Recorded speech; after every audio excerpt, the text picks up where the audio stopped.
cálculo, que podemos decir un cálculo criminal, pero ¿qué podemos hacer nosotros? Tenemos que conocer para saber por lo menos contestar, porque siguen hablando que Israel se está defendiendo. Israel tiene razón, es un país democrático, es un país que respeta los derechos humanos, un ejército el más moral del mundo, etcétera, todo lo que conocemos que es las explicaciones, el discurso sionista, que ya se está de alguna manera deteriorando, que la evidencia de tanta muerte, de tanta hambruna, de tanta desgracia y sufrimiento, hace que la gente empiece a despertarse y cada vez el discurso sionista es un poco menos creíble, aunque sigue.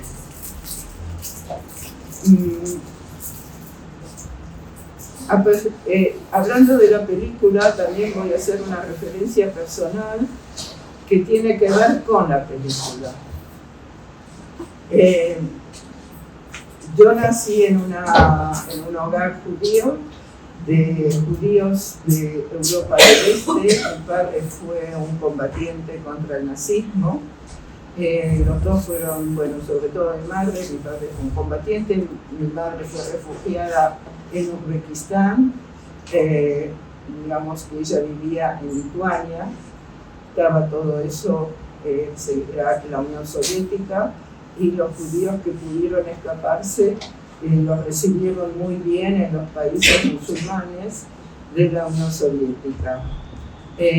Yo nací en París, pero muy pequeña nos fuimos a Argentina, donde mi padre siguió contando la leyenda de los combatientes judíos contra el nazismo.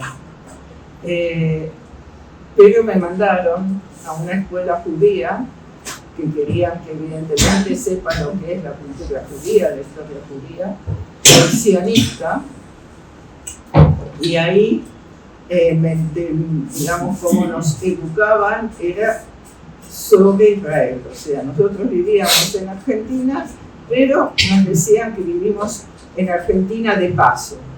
Nuestra verdadera patria,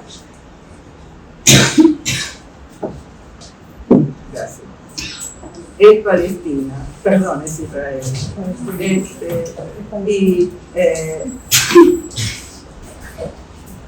Y tuvimos entonces que considerar de alguna manera una cosa un poquito rara, como un lugar que queda tan lejos de Argentina era nuestra patria. Pero bueno, éramos muy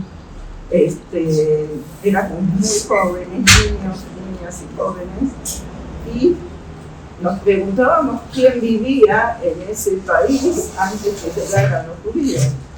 Entonces nos decían, sí, había árabes, ¿no? La palabra palestina no existía, ¿eh? Entonces vivían árabes. Y eran todos, no querían que los judíos vivieran ahí, y apenas pudieron,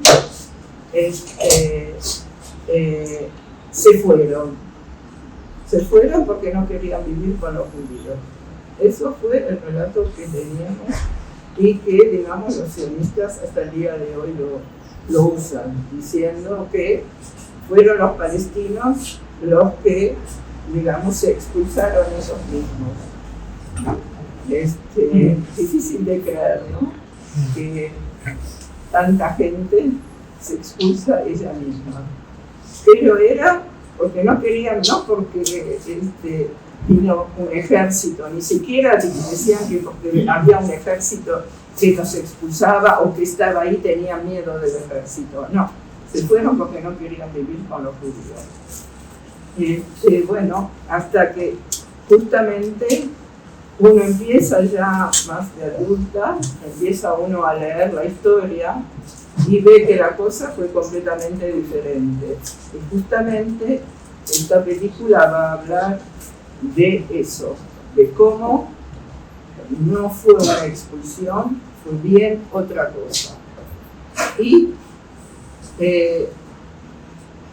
La primer shock que yo tuve fue leer una novela que escribió un judío israelí, que él mismo fue un militar en la Nakba, ¿sí? Esta guerra de expulsión del sionismo con respecto al pueblo palestino. Él escribió una historia que se llamaba Hirbet Giza, no importa el nombre, pero relata la historia de un pueblo palestino y cómo los militares israelíes expulsan a la gente. Eso él lo publicó en 1949, en hebreo. Y hizo un revuelo, evidentemente, porque no había que negar, o sea, toda la narrativa sionista se basa en negar ese hecho fundamental de la expulsión palestina. Entonces, él escribió eso, fue publicado y olvidado. En su momento hizo bastante ruido, a muchos gente que participó en todo lo que él narra como gente completamente civil y desarmada, los subían a los camiones a la fuerza con bebés, a la fuerza de las ametralladoras, y los que no, digamos, eran suficientemente rápidos, los mataban. Y esa historia se olvidó. En 1978, un director de cine, israelí también, decide de eso un documental. Y con mucho esfuerzo logra hacerlo y dice, bueno, ahora hay que presentarlo. Y fue muy difícil hasta que se logró con todo pasarlo incluso una sola vez a la televisión israelí, 1978. Ni les cuento el revuelo que fue eso. La gente tratándolo de todos los nombres, y no solo a él, sino a la gente que hizo la producción, a los actores, a todos. Nadie quería enfrentar una realidad que ya hoy en día casi nadie la niega. O sea, lo que pasó en 1947-48 está tan documentado que ya casi nadie niega de los crímenes que hizo el ejército israelí. Pero en esos tiempos, en 1978, no les estoy hablando de hace mucho, se negaba completamente y el documental ese pudo pasar una sola vez a la televisión israelí. Y después tenemos, los dos casos más conocidos. El primero, que es mucho más conocido, es el caso de Bir Yassin, que eso pasó en 1948. Es un pueblo que está al lado de Jerusalén, de la capital.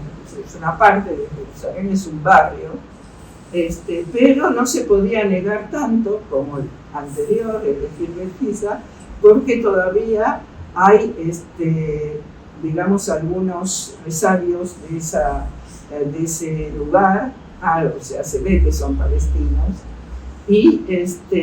pero igual se decía que la gente se escapó de ahí, se fue porque no quería vivir con los judíos. Algunos ya decían porque tenían también miedo del ejército del sionista.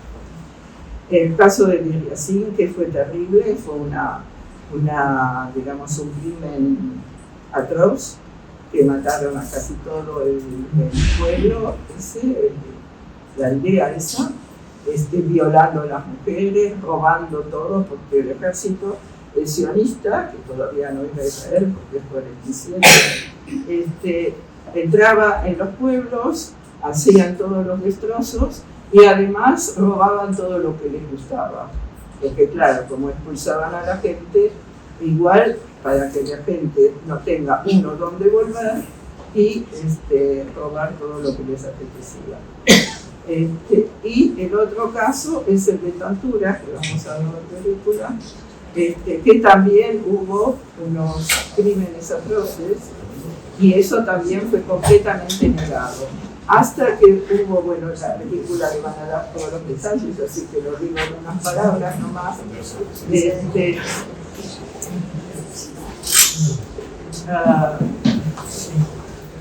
Que un historiador, o sea, que estaba estudiando el máster o el doctorado, no me acuerdo ahora, y hizo toda la investigación trabajando con el profesor de historia Ilan Papez, y seguramente algunos de ustedes saben, un historiador judío israelí que ha estudiado mucho la Nakba, con documentos importantes y mostrando todos los crímenes, y descubre el crimen de Tantura. También un escándalo, no puede ser, esto no fue así, la gente se escapó, todo basado en la negación de no quieren confrontar, porque como se consideran una sociedad democrática que respeta los derechos humanos, que es muy europea y todo eso, entonces ¿cómo nosotros somos capaces de hacer crímenes de esa talla? Entonces todo ese proceso de negación es lo que está pasando hoy en día con lo que está pasando ahora, que también muchos israelíes, no todos, porque todos saben la verdad y la aceptan, la gran mayoría saben la verdad, pero la aceptan. Según una encuesta, hay más o menos 82% de los judíos israelíes que aceptan lo que está pasando en Gaza. Y al mismo tiempo, también hay judíos que hasta el día de hoy están negando de lo que se ve cotidiano. Lo niegan, no hay hambruna, no hay crímenes, están todos bien, comen. Claro, pero como todos son Hamas, entonces se merecen. O sea, ya no dicen que se están escapando, porque eso se ve que la gente, aparte que no tienen dónde, aunque quisieran, la gente no se fuga porque no tiene dónde y muchos no quieren, así que no pueden decir que se están autoexpulsando, pero dicen que como todos son Hamas, y entonces, bueno, hay derecho, digamos, a hacer todas las violaciones a los derechos humanos y todos los crímenes que están haciendo. Así que la doctrina sionista lleva desde sus raíces esta manera de ver su historia, que es completamente negando los hechos.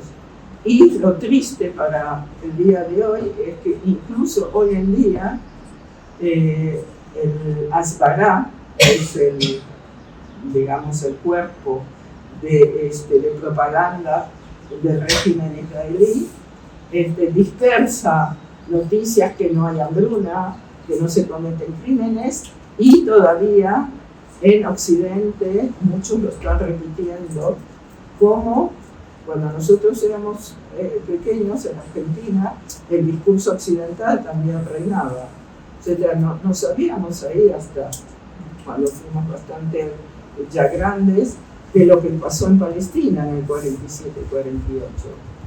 Y hasta hace poco la gran mayoría de la opinión pública pensaba que Israel tenía completamente razón en todas sus actitudes. Bueno, había un fallito ahí y acá, pero digamos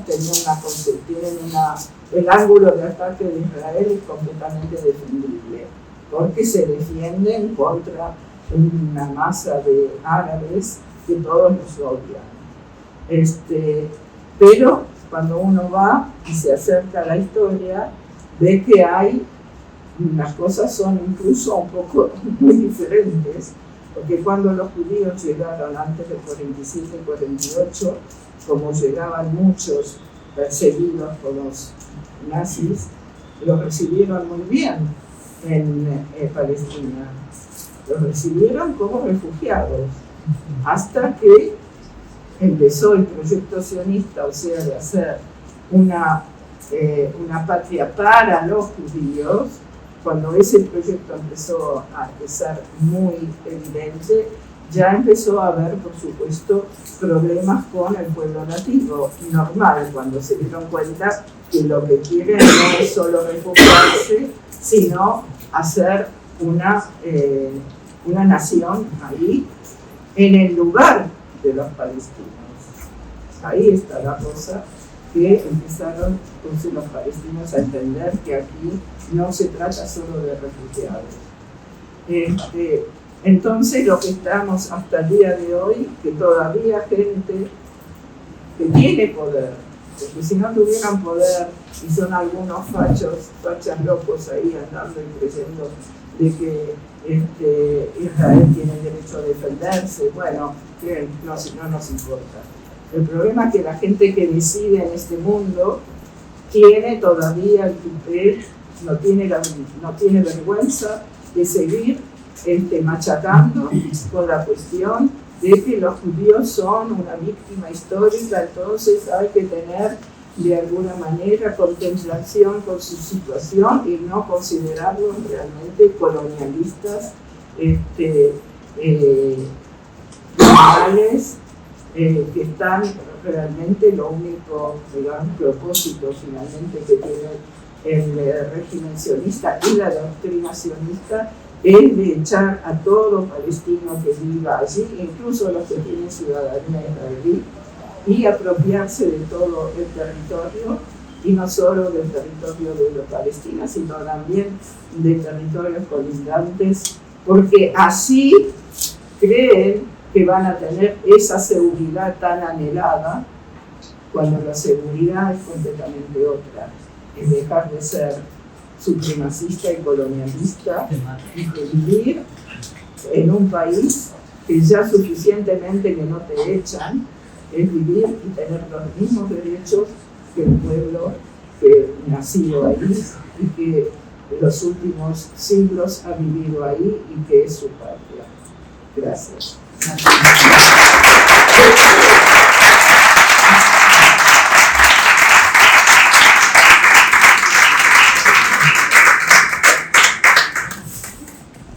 Buenas tardes.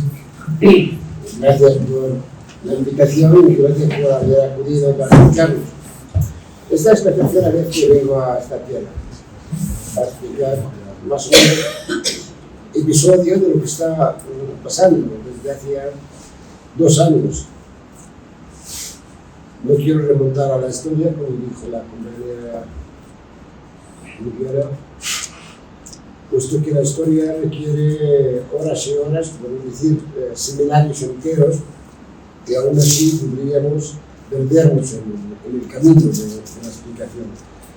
En todo caso, cualquiera que quiera saber sobre las atrocidades, sobre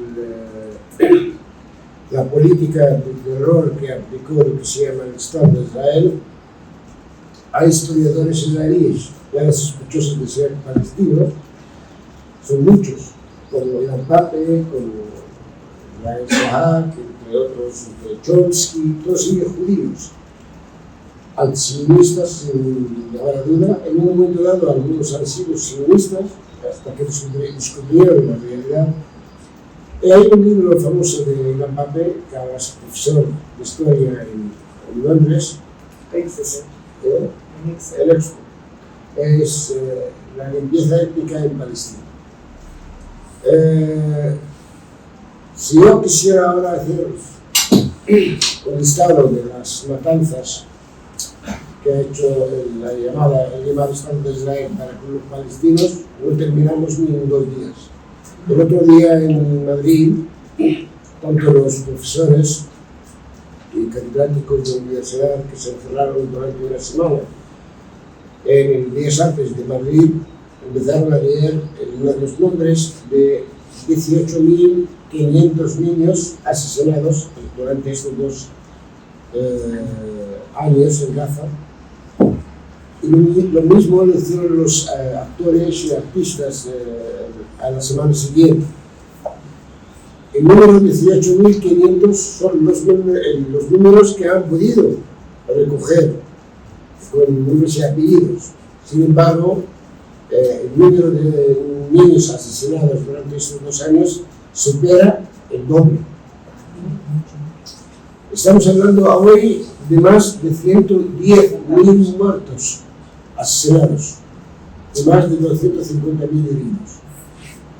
Y aún así tenemos a alguien, como hoy me acabo de enterar, de un señor que decía que era socialista, Felipe González, decía que la culpa la tienen los de Hamas porque no se esconden detrás de la gente civil.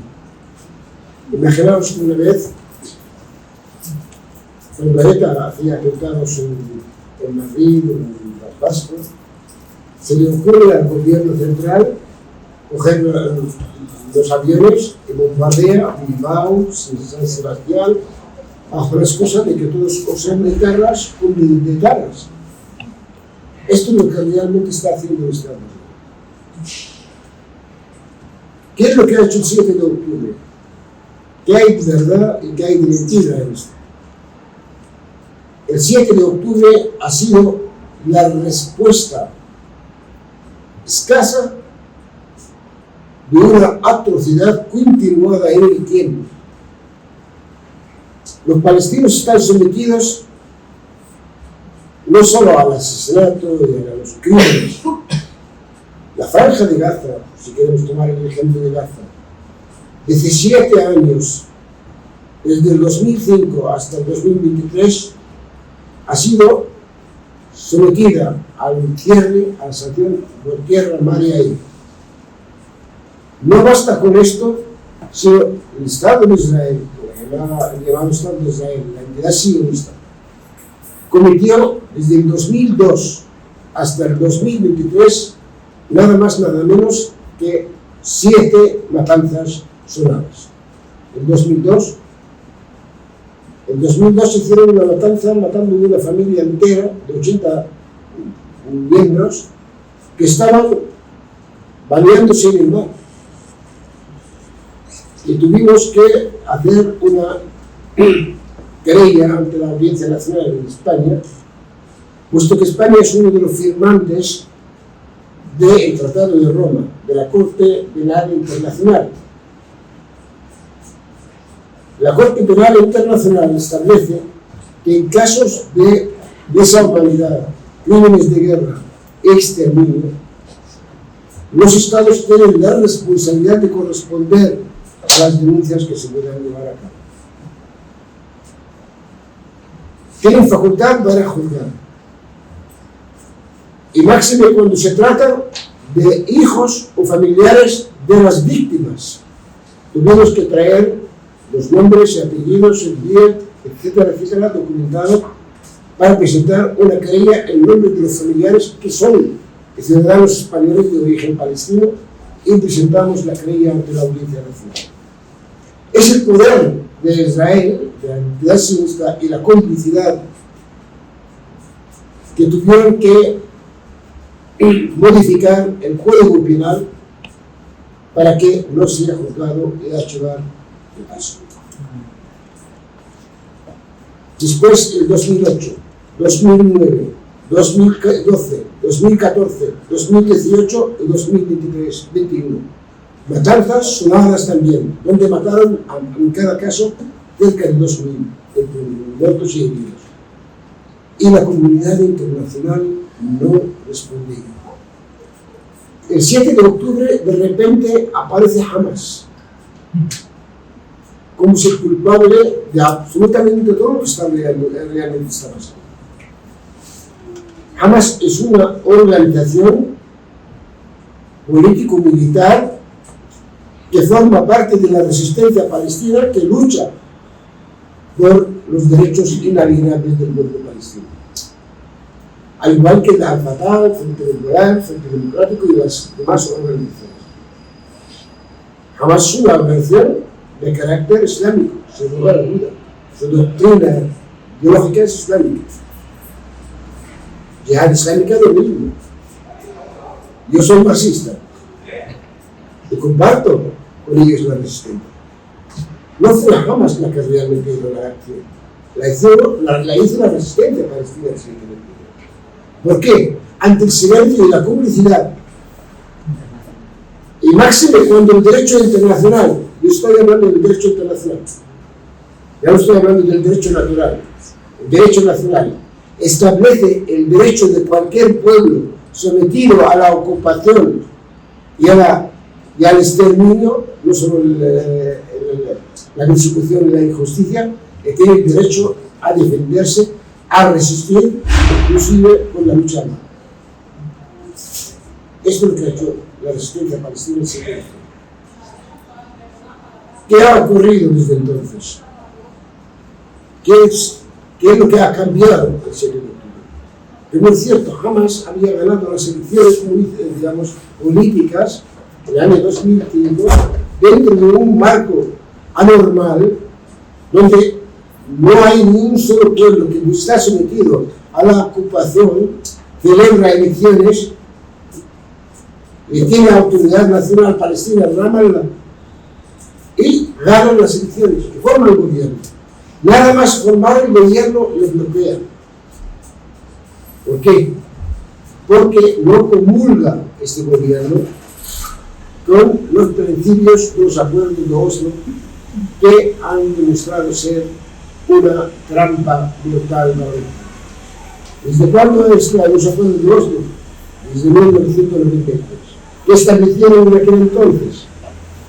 Había un acuerdo con los israelíes que emanó de la Conferencia de Madrid en 1991 y en 1993 se formó entre la resistencia palestina, entre la OLP de Yasser Arafat con Israel, de un acuerdo de paz que establece que al cabo de 5 años los palestinos tienen el derecho a establecer su Estado palestino en Cisjordania y Gaza, con matización por parte de Israel, por parte de los palestinos, etc.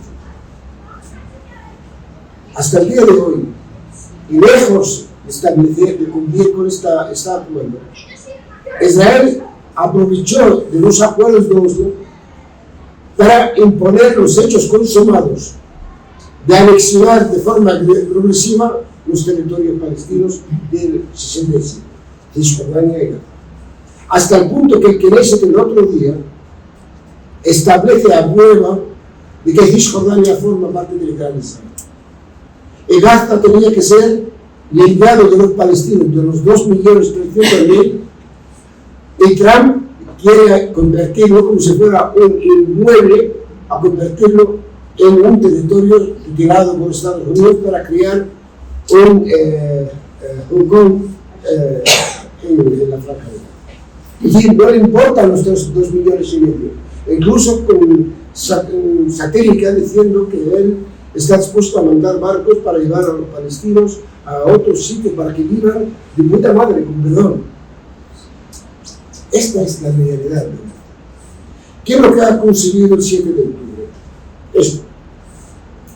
La narrativa israelí ha caído por el suelo. De que son las víctimas del holocausto. De que Israel es el Estado democrático único en Oriente Medio. El derecho a defenderse. Toda esta narrativa ha caído.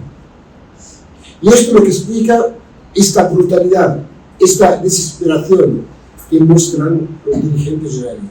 Hasta tal punto que no disimulan su discurso, que va más allá del apartheid. Cuando el ministro de Finanzas, Smotrich, dice que los palestinos no son seres humanos, son animales que hablan. Por lo tanto, hay que limpiarlo, hay que matarlo. Y esto lo dice la otra ministra, y lo dice Ben Gvir, y lo dicen todos los ministros del gobierno. Pero no bastan con esto. Netanyahu, el jefe del gobierno israelí, ante la Asamblea General de las Naciones Unidas, está diciendo que él tiene un poder divino de crear el gran Oriente Medio, que él gobierne, que reine, y que los demás tenían que ser sometidos a esta voluntad. No basta con la Palestina histórica.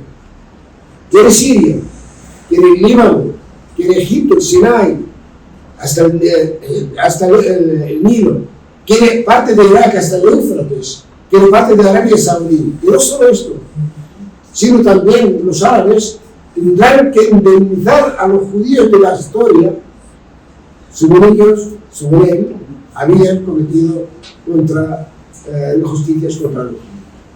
Cuando la historia dice todo lo contrario. Nadie hasta el día de hoy nos dice cuál es la definición del judío. ¿Quién es el judío? Ella es judía. Yo soy musulmán, entre comillas. Pero el judío, el judaísmo y el islam y el cristianismo son religiones. No son identidades nacionales ni étnicas.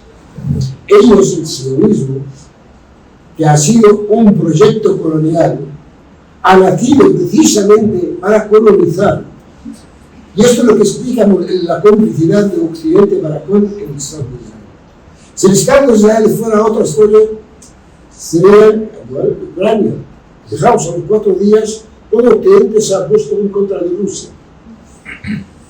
En el caso de Gaza, en el caso de Israel, hasta Felipe González hoy dice esto, que los de Hamas se esconden detrás de los niños. Es decir, justificamos el exterminio. El derecho internacional, lamentablemente, ha demostrado ser un cuerpo inerte, muerto. No sirve para nada. El día de ayer hubo una resolución, un intento de resolución, una iniciativa del Consejo de Seguridad. Y ponen Messi, ponen la 40 veces, ya, o 45 veces. Estados Unidos, contra viento y marea, veta esta resolución de la OTAN. No bastan con esto.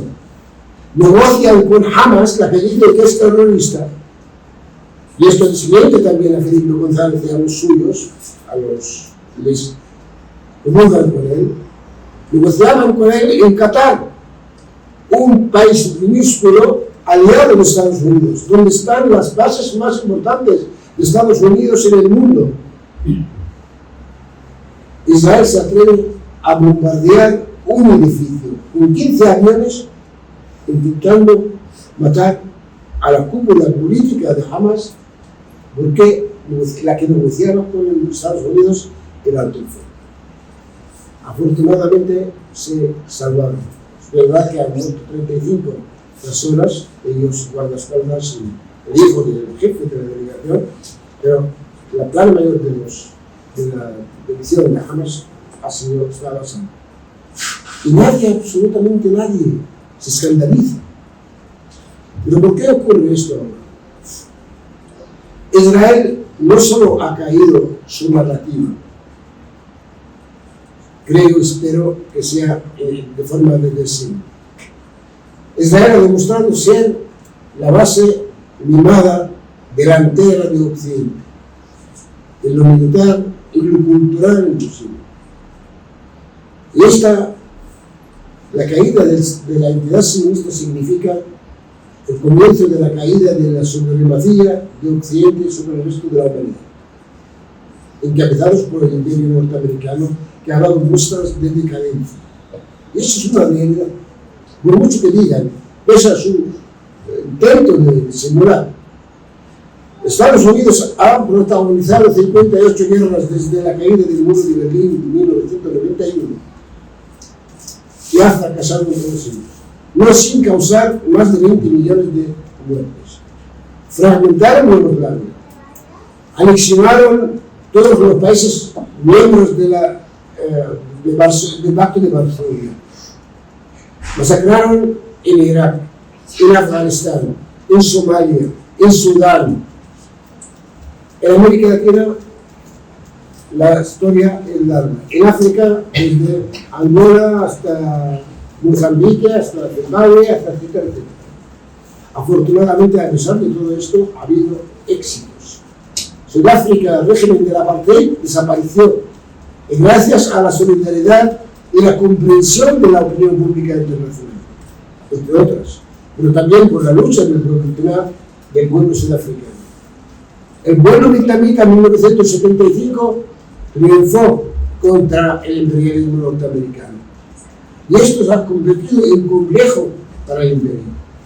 Este imperio ya empieza a sufrir, a dar señales de agotamiento y de crisis. pero estructural, como la crisis del 2008, del dinero y de la inmobiliaria.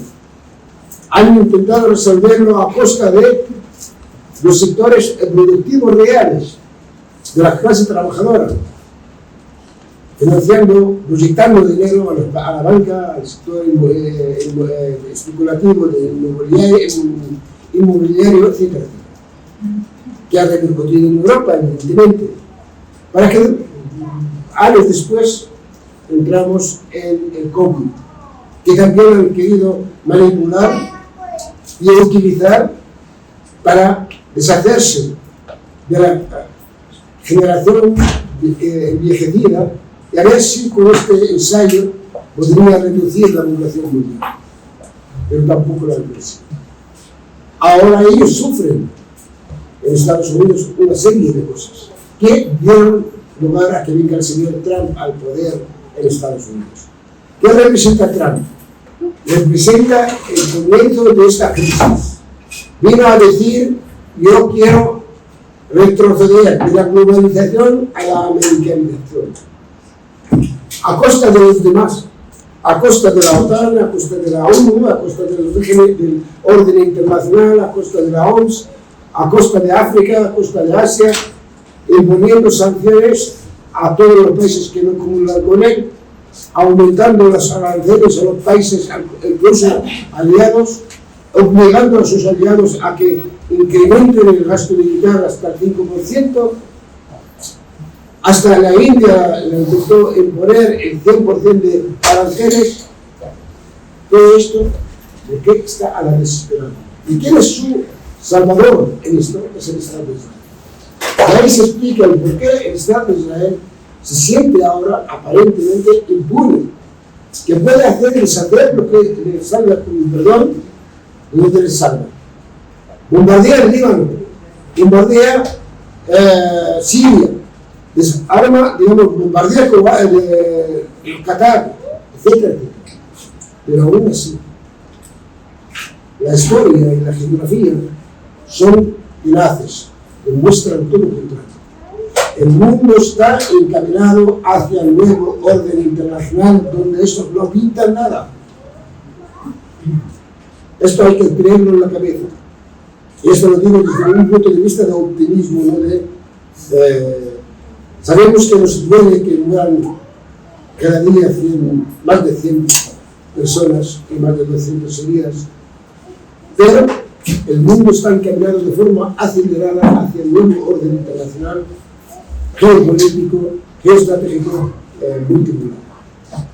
La cumbre de Shanghái y las maniobras militares chinas han dado la alarma. De ahí viene el duelo. Seguido después el fracaso en Qatar, que ha hecho al día de ayer alianzas entre 3 países que eran irreconciliables. Muchachos de medio de comunicación no lo sabe o no lo dice. Pakistán, musulmán suní, potencia nuclear. Irán, potencia nuclear pero chií. El enemigo número 1 es Israel. Y la tercera, Arabia Saudí, que es la base aliada de Estados Unidos hasta el día de ayer. Y todos sus productos del petróleo están en manos, y su dinero está en manos de los americanos. Que haya una alianza firmada el día de ayer es una señal de nuevo cambio y desafío, que nadie puede confiar en Estados Unidos. Porque mientras negociaban con Irán el tema de la energía nuclear, hicieron la trampa y atacaron a ellos. Y Estados Unidos se fundó bombardeando a los casinos nucleares que hay en poder. ¿Por qué? Porque ellos no conciben que ningún país del mundo tenga energía nuclear. Energía. No hablo de bombas. Israel dispone de 300 cabezas nucleares. y está fuera de cualquier tratado en ese sentido. 1981 bombardearon Irak, la central única iraquí nuclear comprada a Francia para fines civiles, y nadie le preguntó, ni siquiera los franceses que habían vendido la central nuclear. Esta es la realidad que tenemos. Estamos entonces encaminados hacia una ecuación a seguir. Israel fantasea de que quiere crear un nuevo orden internacional, no un nuevo orden internacional preconizado en 2005 por la que fue secretaria de Estado norteamericana, se llamaba Condoleezza Rice, con el Bush hijo. Condoleezza Rice en 2006 anunció, creyendo que iba a ganar la guerra contra Hezbollah en el Líbano, a partir de hoy dijo, nace el nuevo orden internacional. ¿Qué significa esto? Que el reordenamiento de Oriente Medio, es decir, todos los países árabes, desde Marruecos, Mauritania, Marruecos, hasta el Golfo, incluir y añadirlos Turquía, que es miembro de la OTAN, y Irán, hasta Pakistán, van a estar conociendo los intereses estratégicos de Estados Unidos.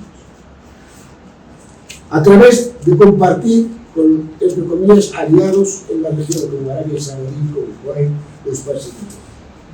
Netanyahu ahora plantea un nuevo orden internacional, un nuevo Oriente Medio, donde es el rey y los demás son esclavos. No comparte con nadie.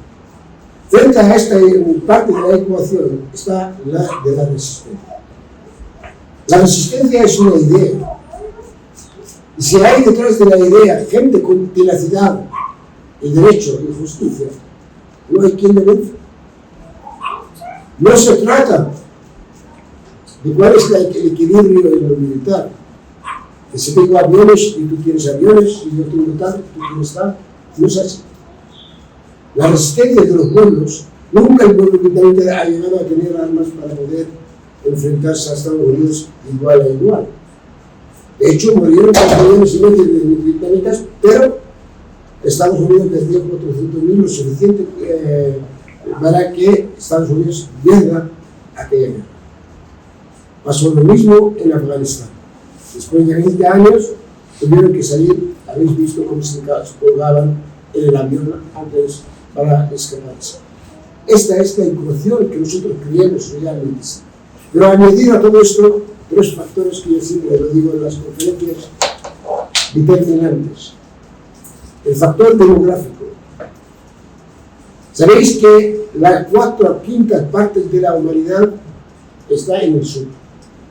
Y cuando hablo del sur, me refiero desde Asia, pasando por África y América Latina. Solo China y la India son 3.000 millones de habitantes. La mayoría de estos pueblos son jóvenes, es decir, la mano trabajadora necesaria. Por lo tanto, y también productiva, y también consumidora. Si tú quieres producir, tendrás que tener este volumen de gente que consume. El otro día, los agricultores norteamericanos tuvieron que protestar ante la administración Trump por subir aranceles a la India. ¿Por qué? Por la venta a China, por la compra de lo que equivale a la soja. Ya lo venden, porque como ha subido 100%, yo no compro a la India, compro a Pakistán, compro al otro. Tuvieron que dar marcha atrás. El otro factor es el geográfico. Fijaos, solo Rusia, la Rusia Federal, 17 veces más que toda Europa. Gas, petróleo, potencia nuclear, la primera, potencia tecnológica. China es la primera potencia de facto hoy económico, comercial y también tecnológico. Sin contar Brasil, sin contar Sudáfrica, sin contar el grupo BRICS, sin contar Shanghái, etc. Pero frente a esto también el último factor es el tecnológico. Este factor sí es verdad, todavía la balanza más inclinada en manos de los ricos del norte, Estados Unidos.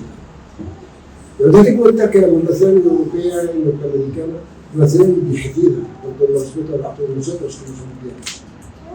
Envejecidos. Por lo tanto, necesitamos de la mano joven. Y aún así, ahora estáis viendo qué está pasando en Francia, qué está pasando en Alemania, qué está pasando en Inglaterra. Crisis social, económica, toda esta. ¿Por qué? Porque no han sabido reconciliarse con su pasado colonial. No han sabido buscar, bajarse del trono y a decir, tratamos con los demás a pie de igualdad.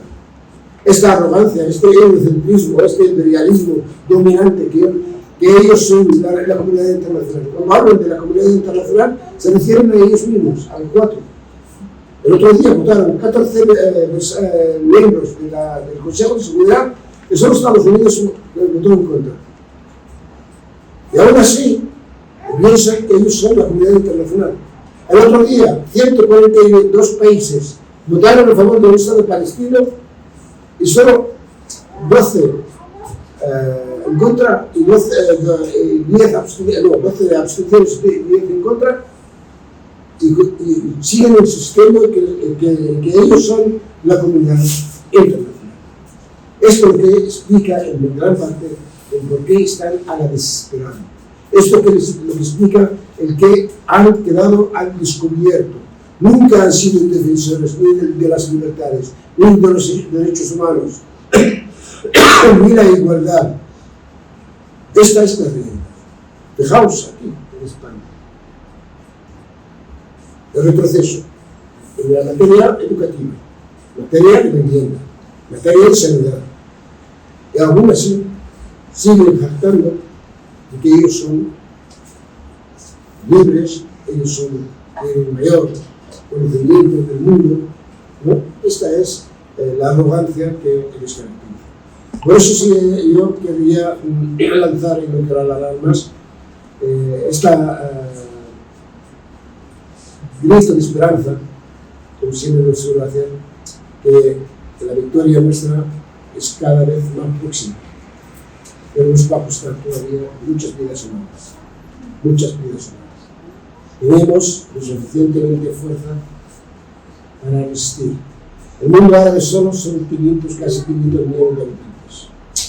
Los yemeníes que les han castigado con una guerra de 9 años es capaz de lanzar misiles y cerrar el Mar Rojo, Bab el-Mandeb y el puerto de Yaman Eilat y los puertos y los aeropuertos de Israel cada 2 por 3.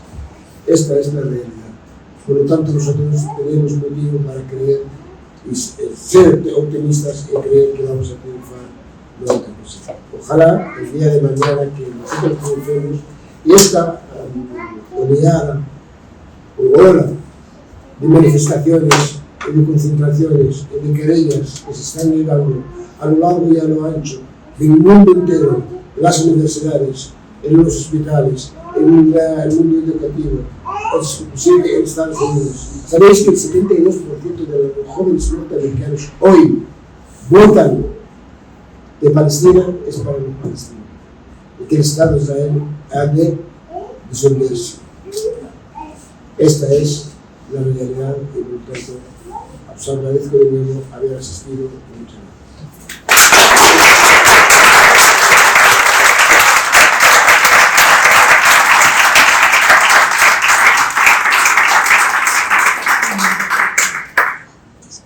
Bueno, no sé si queréis preguntar algo o pensar algo. O descansamos. Podéis preguntar, si queréis. Quería preguntar. A ver, la juventud israelita, en Tel Aviv, hay gente en la cárcel. hay gente en la cárcel, Sí. pero porque no quieren ir a hacer lo mismo. Eso Occidente no lo da como noticia. Sí. Me consta por eso que hay muchos jóvenes que son muy insumisos, como aquí en España antiguamente algunos. ¿Qué nos dice tú de eso? Porque la oficial no se da. Sí, se puede decir que hace un mes empezó un poco un movimiento de rechazo de alistarse en el ejército, pero es casi insignificante. Sí. O sea, son algunas decenas, pero hace un mes ni eso existía. Claro. Y ahora incluso hay un movimiento que salen a manifestarse y dicen tenemos derecho a rechazar de alistarnos en el ejército. Pero otra vez, desde el punto de vista de la correlación de fuerzas es insignificante. Hay que ver que las cuestiones hoy en día, desde el punto de vista, como ya había dicho antes, de las encuestas, la gran mayoría de los judíos israelíes están de acuerdo con la política del gobierno de hoy en día. Tienen otro tipo de disputas con el gobierno, pero no con lo que se refiere a la cuestión palestina. Hay diferentes cuestiones otras de legislación y todo eso, pero respecto a la política del gobierno de Israel con Gaza y con Cisjordania, hay un acuerdo casi general de aprobación, a pesar que hay muchos muertos, muchos heridos, hablo de los israelíes, ¿sí? Muchos heridos y muchos que están en hospitales también por problemas mentales, digamos. O sea, el número y hay suicidios también, todo eso, pero todo eso es un movimiento, si quiere, que empieza, o sea, no lo de los heridos, y eso ya es desde hace un año por lo menos, pero digamos se llama en hebreo el rechazo gris, quiere decir que van a donde tienen que alistarse y dicen que tienen problemas mentales, o sea, excusas diversas para no seguir en el ejército, porque es inaguantable estar en Gaza todos los días, imagínense, hay que ser un fascista total para poder soportarlo.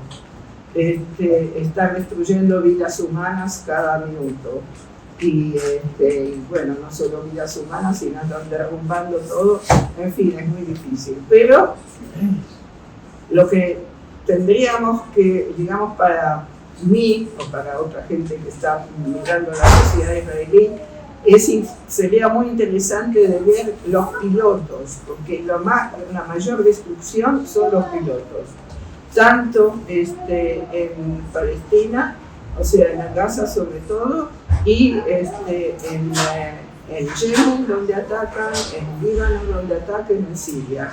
Y los pilotos, por ahora, hay muy poca gente que rechaza de hacer las misiones criminales. Pero bueno, siempre se puede ver lo que pasó en Vietnam, que eso recalco con esto, que el gobierno de Estados Unidos no se fue de Vietnam porque consideraba que los vietnamitas tenían derecho a la autodeterminación y a la liberación nacional. Nada, se fueron porque venían muchos ataúdes. Llegaban, y los que no venían en ataúdes, los que venían vivos, estaban o muy lesionados o también ya el cerebro no le funcionaba como debía. Entonces tenían una serie de gente que volvía a sus casas y eran casi despojos. Entonces empezó un movimiento de reivindicación muy fuerte en la sociedad estadounidense y así fue que casi del día a la noche decidieron, bueno, basta. Y pasó esto de que los aviones ahí llegaron con los últimos que todavía se agarraban así del avión para no quedarse en el suelo vietnamita. Así que esos son procesos largos. Yo creo que no vamos a esperar hasta que el proceso culmine. Yo creo que en la nueva configuración del mundo del sur global, esto pueda llegar mucho antes. Yo añado una cosa. El 82% de las encuestas están con el exterminio de los palestinos, ¿Qué es lo que ocurre? Israel no solo depende del ejército suyo, depende de la OTAN, depende de Estados Unidos de forma directa. Los pilotos que pilotan los aviones no son las armas que son americanas, sino los pilotos, los asesores, los satélites, todos son norteamericanos. Israel no estaba acostumbrada a hacer una guerra de larga duración de 2 años, ni siquiera de una semana. Ha podido ganar una guerra en el 67 contra Egipto, Siria y Líbano. Y 2 años le ha costado al ejército israelí pérdidas en material y en personas. Hay cifras reales de que hay más de 100.000 soldados que están en tratamiento psiquiátrico. No hablo de los heridos, ni hablo de los suicidios que acabo de señalar, pero también hay un problema añadido. Es que el gobierno actual de coalición es de extrema derecha fascista que quiere un Estado judío. Y los que fundaron el Estado israelí colonial eran todos ellos askenazíes occidentales al modelo europeo. 3 poderes separados, etcétera, etcétera. Ahora tienen un Estado judío, netamente judío, rabínico. Los haredim, los religiosos, rechazan servir en el ejército. Los reservistas, fíjate que yo para invadir Gaza, ahora de nuevo, totalmente Gaza, necesitaban 60.000 soldados, no lo encontramos. Se redujo el número a 30.000, tampoco. Y la última cifra que ofrecieron fueron 12.000 y tampoco están consiguiendo. Hay gente que se deserta del ejército, pero no por nosotros. Deserta porque están desmoralizados. Fíjate, cuando tú entras a Gaza y te tienen un video de palestinos, te ponen en el tanque, en el metro cero, y te ponen la bomba dentro del tanque y mueren todos. Y eso están viendo todos los días. Esta es la realidad que hace que el Estado de Israel no es capaz de responder, y esto es lo que también había que la cabeza. Estos datos de la encuesta, el 82% está a favor de lo que está pasando. También cabe preguntarse cómo se informa al pueblo judío. Vamos a ver. El pueblo judío lo informa al gobierno judío. Es una noción. Estamos hablando de los judíos israelíes. Sí, sí. Bueno, eso es una cosa. Ahora, ¿cómo le llega la información a esa gente que vota? Que el 82% está a favor de lo que está pasando. Sí, pero la información de la gente. ¿Quién informa a la gente de lo que está pasando en Gaza? Bueno, O sea, el resto del mundo vemos imágenes. ¿Qué imágenes ven ellos? Bueno, hay que solo leen la prensa en hebreo. Pero incluso la prensa de hebreo se muestra bastante, pero no todo, por supuesto. Pero hay muchísima gente que tiene acceso a otros idiomas. Incluso en hebreo se publican cosas no en la prensa oficial, digamos la prensa mainstream, ¿sí? Hay prensa alternativa y ahí se publica mucho. Yo lo leo. Sí, bueno, pero ¿quién resulta chirriante, la verdad. Pero ¿quién lee la prensa alternativa? Ahí está la cuestión. ¿Y quién también se pone a leer en otros idiomas? Hay que lo leen y hay que no. Aunque conozcan, porque la gran mayoría puede leer un poco de inglés. Pero quieren, está lo que se llama la narrativa oficial, y eso es lo que se alimenta la gran mayoría, que dicen que sí, hay problemas, hay soldados que mueren, no dicen cuántos, no dicen, por ejemplo, no hablan de los suicidios, no hablan de muchas cosas, y en muchas otras cosas sí hablan, pero le dan un giro que Israel no tiene ninguna otra solución que vivir sobre el fusil, porque todo el mundo quiere matarlos, todos los vecinos quieren exterminar a Israel, y con eso te callan la boca y ya está. Somos malos, pero no tenemos otra. Ese es el mensaje oficial, ¿de acuerdo? Pero que el pueblo se lo crea, y el pueblo en ese aquí, porcentaje. y entonces, No, pero el pueblo, estamos hablando del pueblo a aglomeraciones. Es decir, si el 60% de la población O sea, ese es el mensaje gubernamental. No, vamos a ver. El ataque de 12 días de Irán contra Israel, contra la respuesta al ataque a Irán, la censura, hay que reconocer que el Estado de Israel dispone de medios, es decir, controla el 90% de los medios de comunicación oficiales mundiales. No estoy hablando de... Por eso el dato resulta chirriante. Claro, pero es que hay medios, el problema hoy, las redes de comunicación social, cómo nosotros nos hemos enterado y hemos creado este movimiento. Antes pasaron matanzas, pero ¿por qué no la gente lo salió de la misma manera? ¿Cómo se ha ocurrido esto? Gracias también a los medios de comunicación alternativos que se han publicando. Hasta el día de hoy, a pesar de que estás viendo en tiempo real las imágenes... No, pero, discúlpame, pero insisto, o sea, existiendo estos medios alternativos, ¿por qué ese porcentaje es tan pro-israelita?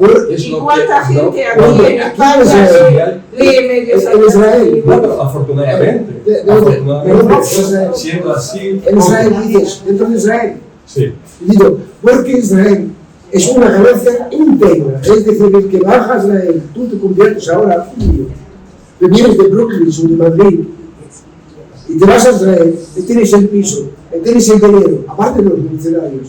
No, otro de los factores. Pero entonces esto es, en general, tú estás acostumbrado a vivir bien en Israel. Esta es hasta el día de ayer la fantástica capacidad superior de Israel de machacar a los árabes, por ejemplo. Imagínate, cuando atacaron a Irán, le tenían un poco antes, como el norte de Israel, o sea, el norte de Palestina.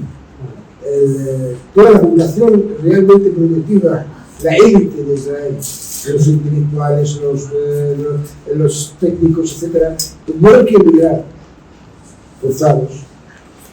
La vulnerabilidad de Netanyahu bajó al 30 o menos en un momento dado. El ataque a Irán inmediatamente ha subido el apoyo a Netanyahu a casi el 90%. Porque digamos, ha recuperado esta imagen de que Israel se identifica.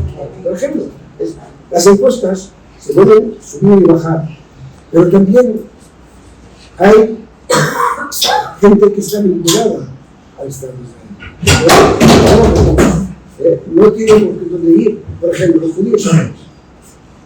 ¿Sabes que hay judíos marroquíes que alcanzan casi 1 millón en Israel? 11 ministros son judíos marroquíes. ¿Sabes que hay 1,5 millones de rusos? Son 130.000 son judíos, pero el resto son judíos, rusos que han vivido en la época de la Unión Soviética, en Rusia, en Israel. Todo esto hace que la opinión pública no sea, no sé si está de acuerdo conmigo, Liliana, pero no están unánime en la forma de enfocar el tema. Esto en parte también es un dilema para Israel. Eso también. Afortunadamente. Es que el dato es un poco... O sea, pensar que el pueblo el 80% del pueblo israelita esté a favor de lo que están haciendo. Pero ¿por qué no te ubicas aquí? Aquí tenés la gente que mira, es media. Bueno, ahí es igual. Ayuso, hasta el día de ayer, primero que diga Ayuso. No, sigue. ¿Por qué Ayuso, hasta ayer, decía que no hay genocidio? Cuando las Naciones Unidas, hasta el secretario general de las Naciones Unidas, la Corte Penal Internacional y la Corte de la Haya, y todo el mundo está diciendo, hay exterminio, y sale la Ayuso, el alcalde, a decir que no. Claro, Ayuso es un personaje. Bueno, pero de pronto la vota. Sí. la voz. Que sí. Y fíjate la influencia que tiene. Eso ya te habla de que el físico duro. Claro, yo lo que pienso es que se consigue tener esos índices educando desde pequeño, y cuando tú tienes una gente que cuando crecen y cuando ven palestinos no ven palestinos, ven monstruos o lo que sea, pues tú tienes a una sociedad. Voy a daros un dato. Ayer salió en Bruselas. Bruselas aprobó una resolución que afecta directamente al dorsal de la cuestión, que los libros de enseñanza en los países árabes tendrán que cambiarse por completo aceptando la narrativa israelí. Eso es la Unión Europea. ¿Cómo esperas que la opinión pública dentro hay un ataque en todos los órdenes, no solo el militar, no solo el económico, no solo el hambre, sino también el cultural? Hasta el Corán lo han cambiado para poder adaptarlo a lo que es la narrativa israelí. Fíjate hasta qué punto tienen capacidad de cómplices en el orden político. Bruselas ayer un comunicado con el orden que los países árabes tendrían que cambiar la narrativa de odio hacia el Estado de Israel. Hasta ayer. ¿Qué esperas? Es decir, la historia de que a mí me echaron de mi tierra debe ser falsa. Que Israel tiene derecho a volver a Israel y a crear Israel. Hasta este punto la situación se está intentando de alguna forma cambiar. Y luego me dices qué opinión, o qué opinión pública israelí no se levanta contra él, no se enteran. Cisjordania, 600.000 personas han sido... No, que vuelves a lo que ya está diciendo, es que no se enteran porque la información que les debe llegar está tergiversada. Claro. Les llega la información de su gobierno.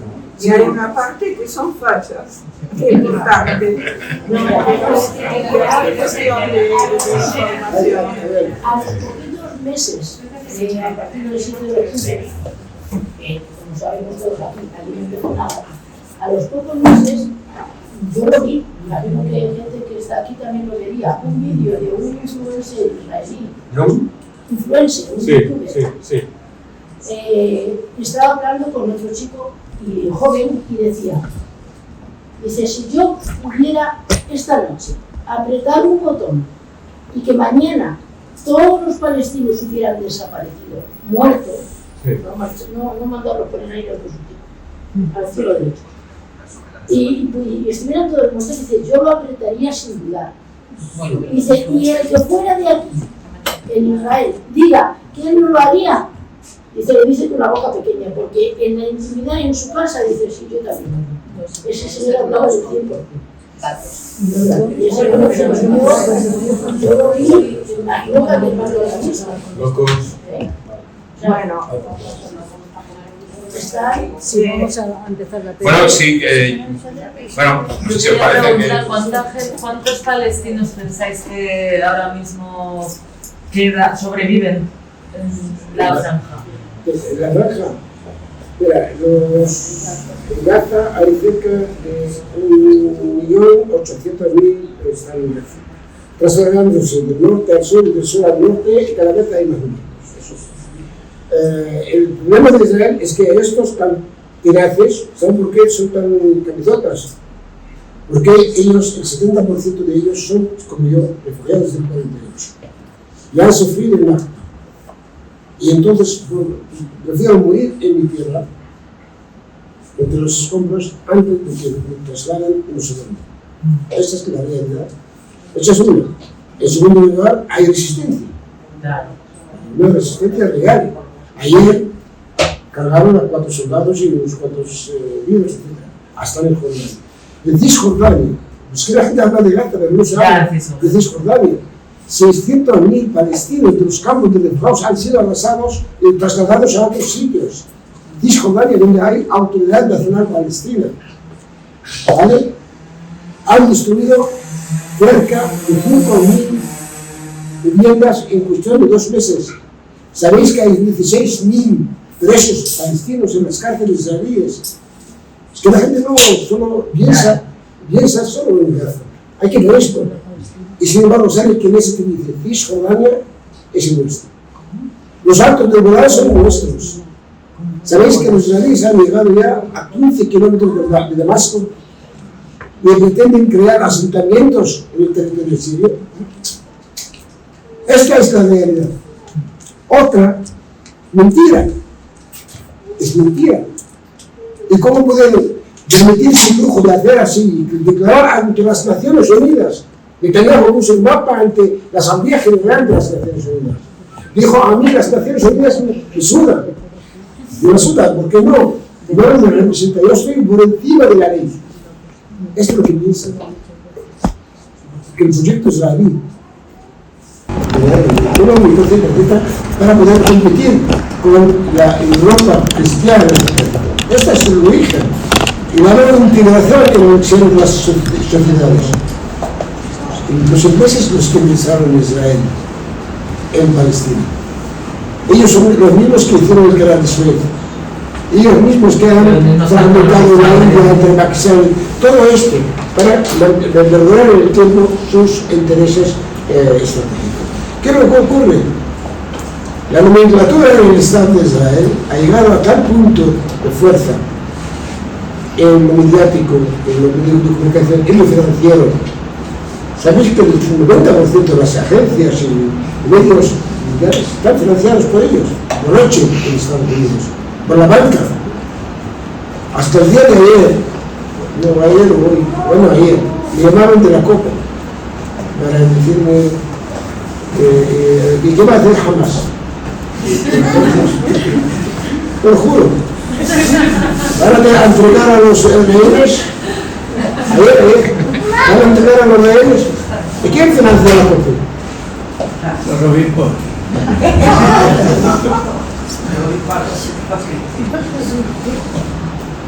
Bueno, algunos empresarios también. Empresarios también. Hombre, claro. Pero los empresarios están en eso. No son de las tiendas de al lado. De los amigos de los obispos. por ejemplo, el otro día hubo 2 partidos de fútbol. Hubo 2 partidos de fútbol en España, uno en el norte y otro en la meseta central. En uno se prohibieron las banderas palestinas y las tiraron a la basura. En el otro, en Almaria, la bandera palestina allí. Estamos con vosotros desde ahora y siempre. En Alemania. Uno en el Bernabéu y otro en San Luis.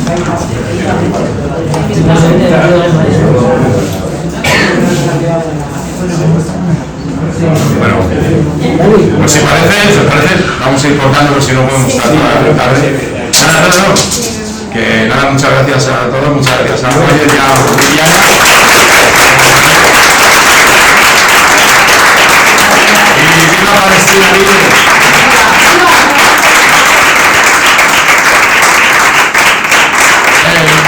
Si os parece, damos 5 minutitos o 10 minutitos y empezamos la película, ¿vale? Son ahora empezamos el partido a las 9 menos cuarto, es 1 hora y media.